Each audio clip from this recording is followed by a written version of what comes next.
জয়গুরু বন্ধুরা, আমার চ্যানেলে বিউটিজ কিচেনে আপনাদের সবাইকে স্বাগত। আজকে আমি আপনাদের রান্না করে দেখো ভেন্ডি দিয়ে চিংড়ি মাছ।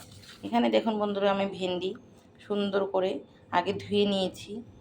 আগে ধুলে ভালো হয়, প্রথমে ধুয়ে নিয়ে তারপরে যদি মুখটাকে বোঁটাটাকে কাটা যায় তাহলে নালা ভাবটা হয় না। তাই আগে ভেন্ডি সুন্দর করে ধুয়ে নিয়েছি, ধোয়ার পরে আমি কেটেছি। দেখুন এভাবে কিন্তু বড় বড় করে কাটতে হবে। সজনে ডাঁটার মতো বেশ বড় রাখতে হবে ভেন্ডিটা।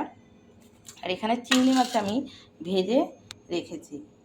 চিংড়ি মাছটাকে একটু ভেজে রেখে দিয়েছি, হালকা করে ভেজেছি, তাহলে চিংড়ি মাছটা একটু সুন্দর খেতে ভালো লাগে। কড়া ভাজা চিংড়ি মাছের সেন্টও থাকে না।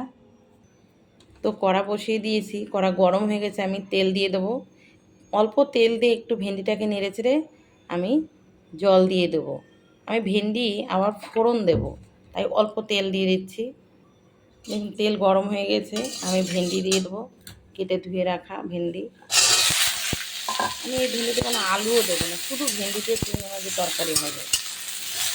আমি এবার লবণ হলুদ দিয়ে দেবো, লবণ।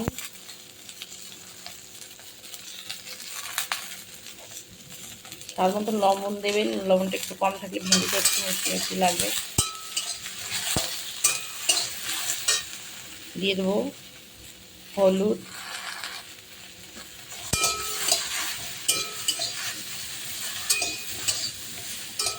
এবার একটু নেড়ে চেড়ে আমি জল দিয়ে দেবো। দেখুন এবার ভেন্ডিতে আমি জল দিয়ে দিচ্ছি।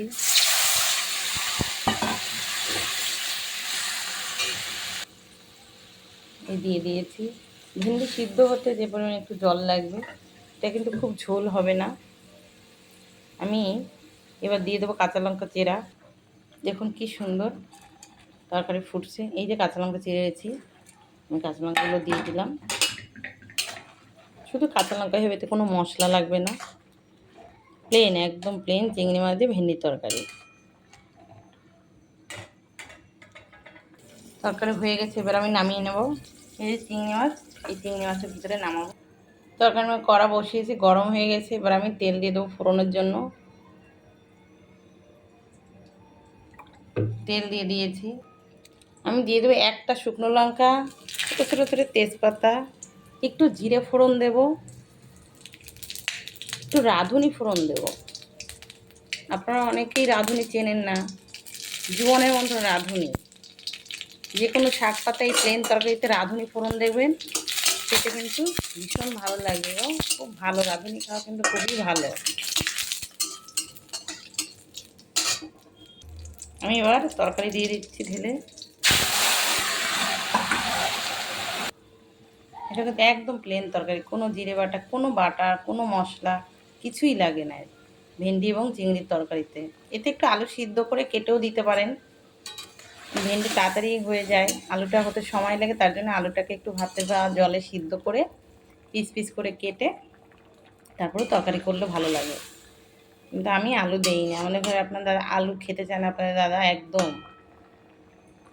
কিন্তু তরকারিতে তো একটু দেওয়াই লাগে। তরকারি হয়ে গেছে, এবার আমি নামিয়ে নেব। দেখুন বন্ধুরা, তরকারি কি সুন্দর হয়েছে, কালারটাও দেখেছেন। শুধু কিন্তু কাঁচা লঙ্কা চেরা এবং লবণ হলুদের।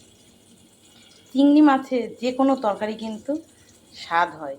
সব মাছের থেকে চিংড়ি মাছের যে কোনো, আপনি পাঁচমিশালি তরকারি করুন, আর ভেন্ডির তরকারি করুন, আর শশার তরকারি, যে কোনো তরকারিতে বা লাউ ভালো লাগে। তো আপনারা কিন্তু এভাবে চিংড়ি মাছ দিয়ে ভেন্ডি দিয়ে তরকারি করে অতি অবশ্যই কিন্তু খেয়ে আমাকে কমেন্ট করে জানাবেন খেতে কেমন লাগে।